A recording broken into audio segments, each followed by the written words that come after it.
নবীজি সাল্লাল্লাহু আলাইহি সাল্লাম আম্মা জানা আয়েশা রাদিয়াল্লাহু আনহাকে খেলা দেখতে নিয়ে গেছেন মসজিদে নববীতে। ইথিওপিয়ান সাহাবীরা খেলা দেখতে গেছে। নবীর মতো মানুষ এত ব্যস্ত গোটা উম্মতের দায়িত্ব নিয়ে আসছে, অথচ স্ত্রী খেলা দেখবে উনি সাথে নিয়ে গেছেন এবং এত সময় খেলা দেখাইছেন যে যতক্ষণ পর্যন্ত আয়েশা রাদিয়াল্লাহু আনহা না বলছেন যে ইয়া রাসূলুল্লাহ আর দেখবো না, ততক্ষণ পর্যন্ত নবীজি বসেছিলেন তাকে খেলা দেখানোর জন্য।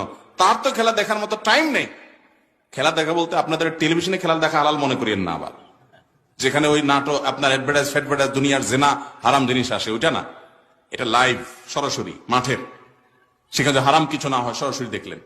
তো নবী সাল্লাল্লাহু আলাইহি সাল্লাম তার স্ত্রীকে এত কেয়ার করেছেন, এত যত্ন করেছেন, এত সময় দিয়েছেন। এই হাদিস বর্ণনা করার পর আম্মা জানা আয়েশা রাদিয়াল্লাহু তাআলা বলেছেন, ফাকদুরু কদরাল জারিয়াতিল হাদিসাতি সিন্নি আল হারিসাতি। আল্লাহ ও দুনিয়ার পুরুষেরা, তোমাদের অল্প বয়স্ক স্ত্রীরা, তরুণী মেয়েরা, তোমাদের স্ত্রী যারা থাকে, এদের ডিমান্ড গুলো, চাহিদা গুলো, তাদের শখ গুলোকে তোমরা এভাবে মূল্যায়ন করবা।